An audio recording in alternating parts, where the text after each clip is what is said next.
भारत का संविधान जब लिखा गया तो कॉन्स्टिट्यूशन मेकर्स को भी ये आइडिया नहीं रहा होगा कि भारत के संविधान में गवर्नर का जो पद है वो सबसे डिस्प्यूटेड पद बनकर के उभरेगा। गवर्नर का पद हमेशा से ही हमारे देश में बहुत ही एक डिस्प्यूटेड पद रहा है। हाल फिलहाल के दिनों में गवर्नर को लेकर के बहुत ज्यादा जो है इश्यूज क्रिएट हो रहे हैं, जिसमें नंबर ऑफ एग्जांपल्स भी हमको सामने देखने को मिलते हैं। अभी हाल ही में ताजा मामला जो है वो तमिलनाडु और वहां के गवर्नर के बीच में जो टसल हुई है उसको लेकर के आया है। तो ये गवर्नर का पद इतना डिस्प्यूटेड क्यों है? तमिलनाडु सरकार का क्या विवाद वहां के गवर्नर साहब से है? तमाम ऐसे मुद्दे हैं। तमिलनाडु के अलावा भी बहुत सारे राज्य हैं जिनका वहां के गवर्नर्स के साथ अपना इशू चल रहा है। प्लस सुप्रीम कोर्ट ने अभी तमिलनाडु के गवर्नर को लेकर के क्या चिंता जाहिर की, या उसने गवर्नर को लेकर के क्या चिंता जाहिर की? क्या सुप्रीम कोर्ट गवर्नर्स को कुछ गाइडलाइन इशू कर सकता है? तो चलिए फिर शुरुआत करते हैं। My self Abhishek Mishra and I welcome you all to BATS IAS. So what is the topic of discussion today? Actually में तमिलनाडु सरकार की तरफ से सुप्रीम कोर्ट में एक एप्लीकेशन फाइल की गई, और ना सिर्फ तमिलनाडु सरकार की तरफ से, अपार्ट फ्रॉम तमिलनाडु कई ऐसी सरकारें हैं जहां पर अपोजिशन पार्टी की गवर्नमेंट है, जैसे for example Telangana, for example Punjab, for example West Bengal. ऐसे कई राज्य हैं जिनकी तरफ से सुप्रीम कोर्ट में शिकायत की गई कि जो गवर्नर हैं वो मनमानी करते हैं और वो जो वहां की इलेक्टेड गवर्नमेंट है उनके काम में इंटरफेयर करते हैं और डिस्टर्ब करते हैं। अब ये गवर्नर का क्या रोल है हमारे देश में, हमारे संविधान में, और क्या गवर्नर इस तरीके से एक्ट कर सकता है? क्या ये सारा मुद्दा है? तो एक्चुअली में कहानी शुरू ये हुई थी कि तमिलनाडु की सरकार ने वहां पर कुछ विधेयक पास किए, और तमिलनाडु की सरकार ने विधेयक पास किए तो ऑब्वियस सी बात है, एज पर दी कॉन्स्टिट्यूशन वो जाएगा गवर्नर के ही पास, क्योंकि जब तक गवर्नर किसी विधेयक पर साइन नहीं करते तब तक वो विधेयक कानून में परिवर्तित चेंज नहीं होता। तो तमिलनाडु सरकार ने कुछ बिल्स जो है वो पास किए और गवर्नर के पास भेजा। तो तमिलनाडु के जो गवर्नर है वो बेसिकली आपके RN रवि साहब है।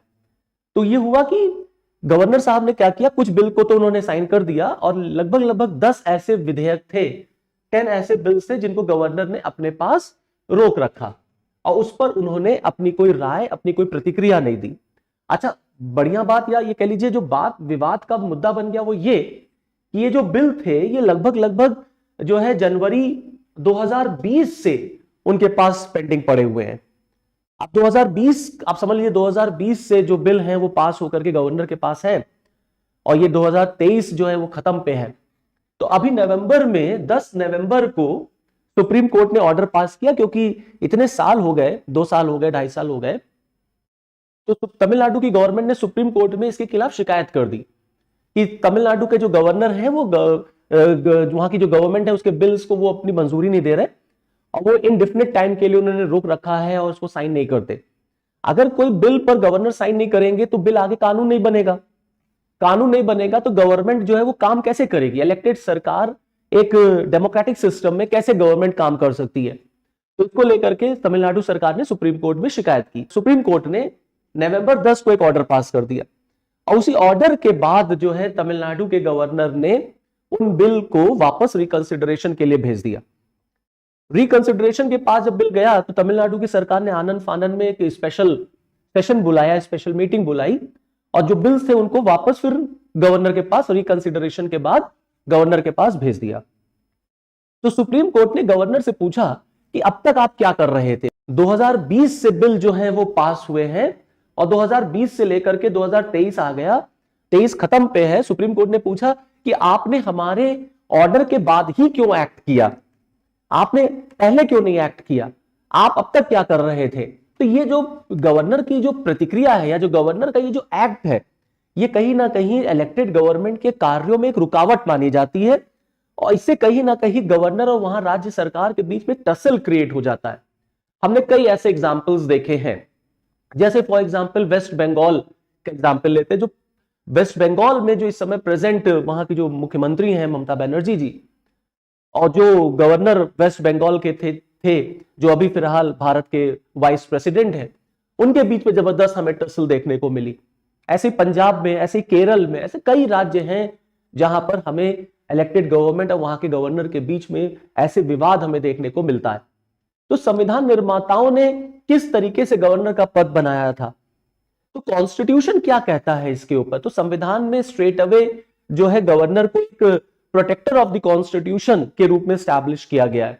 कि गवर्नर जो है कोई पॉलिटिकल फिगर नहीं होगा, गवर्नर इलेक्शन लड़ करके नहीं आएगा, उसको प्रेसिडेंट ऑफ इंडिया के थ्रू स्टेट में अपॉइंट किया जाएगा। अब ये बात अलग है कि कॉन्स्टिट्यूशन मेकर्स ने गवर्नर को एस्टैब्लिश किया था to act as a bridge between the central government and the state government, और राज्य सरकार के ऊपर एक चेक एंड बैलेंस लगाना कि राज्य अपनी मनमानी ना करे, राज्य सरकार संविधान का वॉयलेशन ना करे, इन सारी चीजों को देखना। लेकिन हमने ये अक्सर देखा है कि संविधान के लागू होने के बाद से शुरुआती दिनों में ही ऐसे कई एग्जाम्पल्स देखने को मिले जहां पे गवर्नर्स ने एक वॉइसरॉय की तरह एक्ट करना शुरू कर दिया। तो कहीं ना कहीं ये टच आ गया गवर्नर में कि उनके ऊपर कॉलोनियल जो लीगेसी है वो हावी हो गई। तो जैसे ब्रिटिशर्स के टाइम पे वॉइसरॉय वगैरह एक्ट किया करते थे, ऐसे गवर्नर्स ने एक्ट करना शुरू कर दिया। तो पता चला जो गवर्नर को कॉन्स्टिट्यूशन का हेड बना करके स्टेट में भेजा जाता है, जिस गवर्नर के ऊपर जिम्मेदारी है कि वो राज्य में संविधान की रक्षा करे, कहीं ना कहीं वो अपनी पावर का मिसयूज करते हुए नजर आए। तो संविधान में क्या इसके ऊपर कुछ बोला नहीं गया है? क्या गवर्नर जो है मनमानी कर सकते हैं? क्या सुप्रीम कोर्ट गवर्नर को कोई ऑर्डर पास कर सकता है? ये सारे बहुत गंभीर प्रश्न हैं और इसके उत्तर, इसके आंसर्स जो हैं वो ढूंढने बहुत जरूरी हैं, क्योंकि एक फेडरल स्ट्रक्चर में एक सेंटर स्टेट के बीच में रिलेशन हेल्दी रहना बहुत जरूरी होता है। तो जहां तक बात गवर्नर की किसी विधेयक पर साइन करने की है, इस पे संविधान क्या कहता है, आइए इसको समझते हैं। तो आप देखेंगे article 163 of the constitution that deals with the powers of the governor generally, and article 200 deals with the issue of granting assent to the bill. तो आर्टिकल 163 और आर्टिकल 200 दोनों को कंबाइंडली स्टडी किया जाता है। अब ये क्या कहता है, देखिए, both the provisions are read together to determine the power of the governor. और जब कोई बिल विधान सभा से पास हो जाता है या राज्य की विधायिका से पास हो जाता है, तो उसे गवर्नर के पास प्रेजेंट करना होता है। जैसे पार्लियामेंट से पास हो जाता है तो राष्ट्रपति के पास जाता है। अब गवर्नर के पास 4 ऑप्शंस होते हैं। पहला कि वो उसको अपनी मंजूरी दे सकता है, दूसरा वो अपनी मंजूरी को रोक सकता है, तीसरा वो उस बिल को पुनर्विचार के लिए भेज सकता है, और चौथा यह कि वो उस बिल को रिजर्व कर सकता है for the consideration of the president's assent. ये 4 बड़े इंपॉर्टेंट पॉइंट हैं जब विधायिका कोई बिल, राज्य विधायिका कोई बिल जो है वो पास करे और गवर्नर के पास जाए। अब प्रॉब्लम यहां पर यह शुरू हो जाती है कि जो ये return the bill for the reconsideration है, इस पे संविधान क्या कहता है कि राज्यपाल जो है वो कब बिल को भेजेगा वापस पुनर्विचार के लिए। तो कॉन्स्टिट्यूशन में तो कहा गया है एज सून एज पॉसिबल, लेकिन अब ये एज सून एज पॉसिबल कितना है, यहीं पर जो विवाद का विषय खड़ा हो जाता है। क्योंकि जब कोई बिल गवर्नर के पास जाता है तो गवर्नर डिस्क्रिशनरी पावर का इस्तेमाल करने लग जाते हैं। अब डिस्क्रिशनरी पावर्स जो है गवर्नर की, क्या गवर्नर को वो ये अधिकार देती है कि गवर्नर किसी बिल पर इनडेफिनेट टाइम के लिए बिल को अपने ऑफिस में रोक सकते हैं? क्या गवर्नर के पास पॉकेट वीटो है? इस पर सुप्रीम कोर्ट ने क्या बोला, या इस पर सुप्रीम कोर्ट की क्या राय है, या हम इसको जो है किस तरीके से देखते हैं, आइए इसको देखते हैं। नाउ कॉन्स्टिट्यूशन अब ये कहता है कि the article has a key proviso. It says that the governor may as soon as possible return the bill other than the money bill. अगर बिल मनी बिल नहीं है, कोई और बिल है, तो उसको governor as soon as possible जो है वो रिटर्न करेगा for reconsideration with the message requesting that the house reconsider it. इस मैसेज के साथ कि हाउस उसको रिकंसीडर करे, चाहे उसके किसी पार्ट पर या उस पूरे विधेयक पर। However, once the legislative house reconsiders the bill and send it to the governor once again, the governor shall not withhold assent therefrom। और अगर रिकंसिडरेशन के बाद विधायिका ने वो बिल वापस भेज दिया गवर्नर के पास पुनर्विचार करके, तो अब गवर्नर उस बिल को अपने पास रोक नहीं सकता। यहीं पर अब देखिए टग ऑफ वॉर या टसल शुरू हो जाती है। अब बेसिक लड़ाई क्या है, तो the tug of war between the governor and the government in the opposition ruled state essentially lies in the wording of proviso। तो जो गवर्नमेंट है, जहां पर विपक्षी दलों की सरकारें रहती हैं और जहां पर उन राज्यों में जो गवर्नमेंट है, तो क्योंकि जाहिर सी बात है कि आपके यहाँ, आपके देश में मल्टी पार्टी सिस्टम है, तो हमको सेंटर में कोई और पावर में गवर्नमेंट मिल जाती है किसी और पार्टी की, स्टेट में किसी और पार्टी की। जनरली स्टेट्स में जो गवर्नर्स होते हैं वो सेंटर से ही आते हैं, तो सेम पार्टी के हो जाते हैं। तो यहां पर राज्य की सरकार में विपक्षी दल हो सकते हैं। अब जो गवर्नमेंट जो है, जो अपोजिशन रूल कर रहा है, और जो उस राज्य का गवर्नर होगा, उन दोनों में हमें झगड़ा या टग ऑफ वॉर देखने को मिलता है। तो यहां पे जो टग ऑफ वॉर है वो ये है, the proviso says that the governor must return the bill as soon as possible. जो मैंने अभी आपको बताया कि झगड़ा बेसिकली, लड़ाई इस बात की है कि भाई as soon as possible word का यूज किया गया है, but does not prescribe specific time frame. As soon as possible लिख करके छोड़ दिया गया, एक समय नहीं बताया गया कि कितने समय के अंदर राज्यपाल जो है वो उस बिल को विधायिका के पास भेजेगा। No, Raj Bhavan have exploited this. अब हुआ क्या कि राजभवन ने डिस्क्रिशनरी पावर का यूज करते हुए इसी प्रोविजन का जो है वो एक्सप्लॉइटेशन करना शुरू कर दिया, ऐसा आरोप विपक्षी दल लगाते हैं। ऐसे कई एग्जाम्पल्स भी हमको देखने को मिलते हैं, और तमिलनाडु इसमें सबसे लेटेस्ट एग्जाम्पल उभर के आया है। इसीलिए सुप्रीम कोर्ट ने इतना बड़ा रिमार्क जो है वहां के गवर्नर के ऊपर दिया है। नाउ, अब गवर्नर एक्चुअली में क्या किसी बिल पर इंडेफिनिट टाइम के लिए बैठ सकते हैं? क्या वो किसी बिल को इंडेफिनिट टाइम के लिए रोक सकते हैं? तो देखिए, प्रैक्टिकली अगर आप, या इमोशनली या एथिकली अगर आप बात करेंगे, तो जाहिर सी बात है गवर्नर्स को ऐसा नहीं करना चाहिए। क्योंकि अगर गवर्नर जो है किसी बिल को अपने पास अनिश्चित काल के लिए रोक लेता है, तो जाहिर सी बात है राज्य सरकारों के लिए दिक्कतें शुरू हो जाएंगी, और फिर एक डेमोक्रेटिक सिस्टम में स्टेट गवर्नमेंट काम कैसे करेगी? करना नहीं चाहिए। लेकिन गवर्नर्स ऐसा करते हुए दिखते हैं, चाहे वो जो है हम कांग्रेस के टाइम पे देख लें, चाहे अभी इस समय हम देख लें, तो किसी की भी सरकारें रही हो, गवर्नर्स के ऊपर हमेशा यह आरोप लगता रहा है कि गवर्नर जो हैं वो राज्य में केंद्र के एजेंट के रूप में काम करते हैं, और कहीं ना कहीं वो सेंटर गवर्नमेंट की, जिस पार्टी की सरकार केंद्र में रहती है, उसके एजेंडे को वो राज्य में फिट करते हैं, जिससे कि सेंटर वाली पार्टी को पॉलिटिकल माइलेज मिल सके। अब यहीं पर दिक्कतें शुरू हो जाती हैं, क्योंकि संविधान और सुप्रीम कोर्ट ये कई बार कह चुका है कि गवर्नर को इस तरीके से एक्ट नहीं करना चाहिए, क्योंकि governor is not a servant to the central government. Governor कोई केंद्र के हाथों की कठपुतली नहीं है, और गवर्नर राज्य में केंद्र का एम्प्लॉय नहीं है। गवर्नर एक संवैधानिक अध्यक्ष है, कॉन्स्टिट्यूशनल हेड है स्टेट में, और उसको एक पॉलिटिकल फिगर की तरह नहीं एक्ट करना चाहिए, या पॉलिटिकल फिगर की तरह बिहेव नहीं करना चाहिए। तो प्रॉब्लम यह है कि क्या गवर्नर इंडेफिनिट टाइम के लिए बैठ सकते हैं? तो इंडेफिनिट टाइम के लिए किसी बिल पर गवर्नर्स अगर उसको रोक लेते हैं और अपनी राय नहीं देते हैं, और साल, 1.5 साल, 2 साल हो जाता है उस बिल को, तो माना जाता है कि कहीं ना कहीं ये जो है इलेक्टेड गवर्नमेंट के काम को पैरालाइज कर देगी, उसको रोक देगी।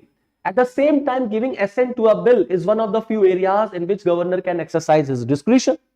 तो दूसरी तरफ यह भी है कि जब हम गवर्नर के डिस्क्रिशनरी पावर्स को देखते हैं, तो गवर्नर का यह विवेकाधिकार है कि वो बिल पर साइन करता है, तो कितना समय लेता है सोच समझ के उसको बिल पे साइन करना है।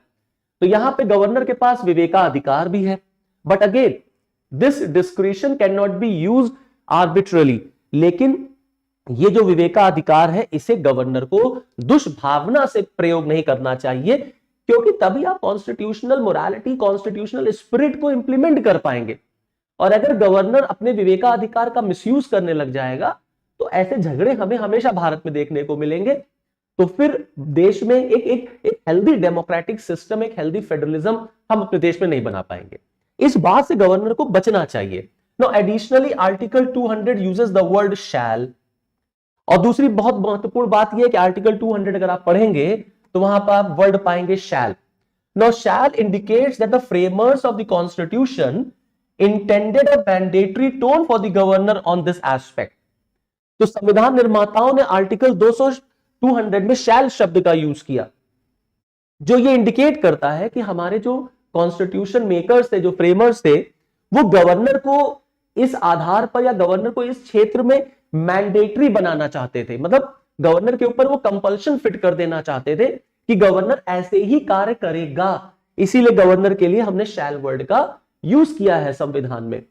Now Supreme Court also in a landmark judgement of 2016 related to the Arunachal Pradesh assembly, सर्वोच्च न्यायालय ने 2016 में भी अरुणाचल प्रदेश असेंबली के केस में लैंडमार्क जजमेंट दिया था, और बहुत हद तक उसने स्पीकर के राइट्स पर या स्पीकर के क्षेत्र पर चीजों को क्लियर किया था। और क्या सुप्रीम कोर्ट ने कहा था? That of course the governor can not withhold assent to a bill indefinitely, but must return it to the assembly with a message and this could include his recommendation for the amendment to the bill. Speaker के ही साथ साथ governors को लेकर के भी supreme court ने Arunachal Pradesh case में बोला, और सुप्रीम कोर्ट ने कहा कि ऑफ कोर्स गवर्नर किसी भी बिल को इंडेफिनिट टाइम के लिए अपने पास रोक नहीं सकते, और गवर्नर को उस बिल को रिकंसिडरेशन के लिए असेंबली के पास भेजना चाहिए विद द मैसेज, एक मैसेज के साथ कि उस बिल में कुछ अमेंडमेंट्स किए जाएं जिस बात को लेकर गवर्नर एग्री नहीं है। अगर गवर्नर को किसी बिल के प्रोविजन पे कोई प्रॉब्लम है तो गवर्नर उसको लेकर के मैसेज भेज दे और असेंबली को बिल जो है वो रिकंसिडरेशन के लिए भेजे। Now this is the subject matter of rule 102 and rule 103 of the law. अब ये जो मैटर है ये कानून के रूल 102 और 103 से संबंधित है। अब ये रूल 102 या 103 क्या है इसको समझते हैं। Now what is rule number 102 and 103? तो 102 102 रूल कहता है that when a bill is passed by the assembly is return to the assembly by the governor with a message requesting that the assembly do reconsider the bill or any specified provision thereof, any such amendments as are recommended in the message, the speaker shall read the message of the governor in the assembly if it is in session, and if assembly is not in session, direct that it may be circulated for the information of the members।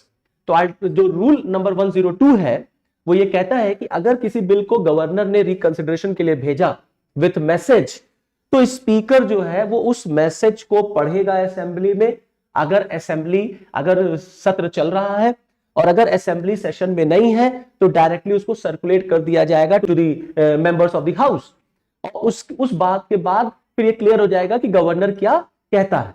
मतलब कुल मिलाकर के ये बात यहां स्पष्ट हो गई कि सुप्रीम कोर्ट ने ये हिंट दिया है गवर्नर जो है वो इनडेफिनिट टाइम के लिए किसी बिल को अपने पास रोक नहीं सकते।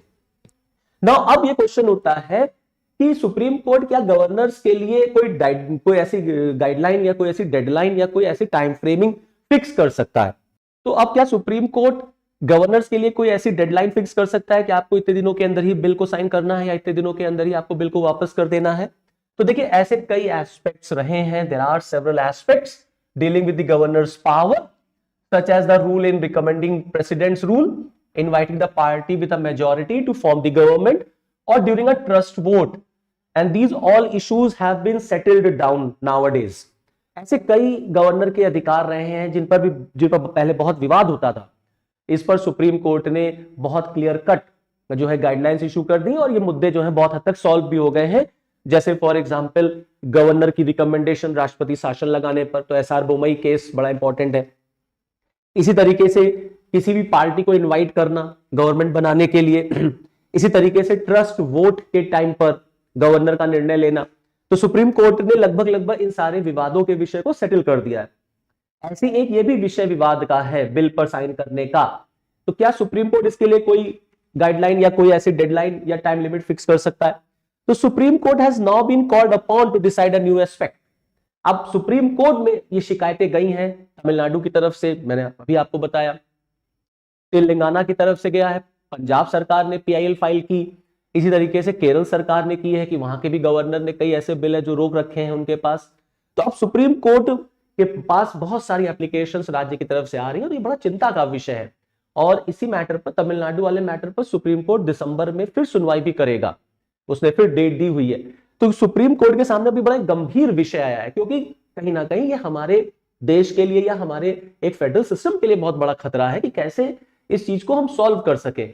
अब in the past the court has reluctantly fixed timelines for the speaker's office to decide disqualification cases.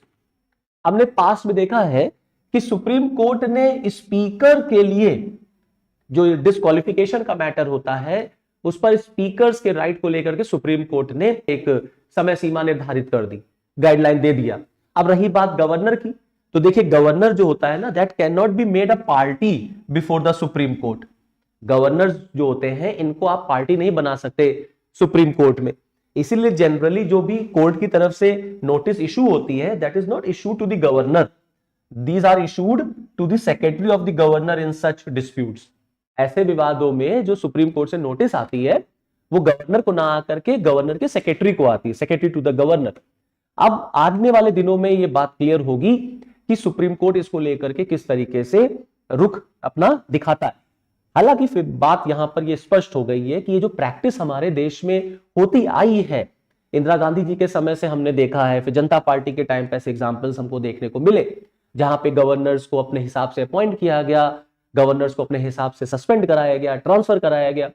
तो सेंट्रल गवर्नमेंट कहीं ना कहीं गवर्नर को अपने फायदे के लिए यूज करती रहती है, और गवर्नर्स भी जो है वो केंद्र के लिए काम करने लग जाते हैं, केंद्र के इशारे पे काम करने लग जाते हैं। तो ये बात भारत के लिए या हमारे फेडरल स्ट्रक्चर के लिए बहुत गलत है। ऐसा होना नहीं चाहिए। गवर्नर्स को हमेशा न्यूट्रल रहना चाहिए, उन्हें जो काम दिया गया है उस काम के अकॉर्डिंग उन्हें जो है जो रूल है हमारे देश में, जो संविधान है हमारे देश का, उसके अकॉर्डिंग उन्हें काम करना चाहिए। And they should always act as the head of the constitution और as the protector of the constitution, not as an agent of the central government, फिर चाहे वो किसी की भी सरकार हो। ये तभी आएगा जब या तो सुप्रीम कोर्ट की तरफ से ऐसे कुछ गाइडलाइंस आ जाए, और या तो सारी पॉलिटिकल पार्टीज एथिकली इस चीज को फॉलो करें, तब जाकर के कहीं हम एक सशक्त लोकतंत्र का निर्माण कर पाएंगे, और हमारे देश में जो केंद्र राज्य संबंध है, जो कि फेडरल स्ट्रक्चर का बड़ा इंपॉर्टेंट डायमेंशन है, हम उसको मजबूत कर पाएंगे। So this is all from this video lecture. Okay, thank you.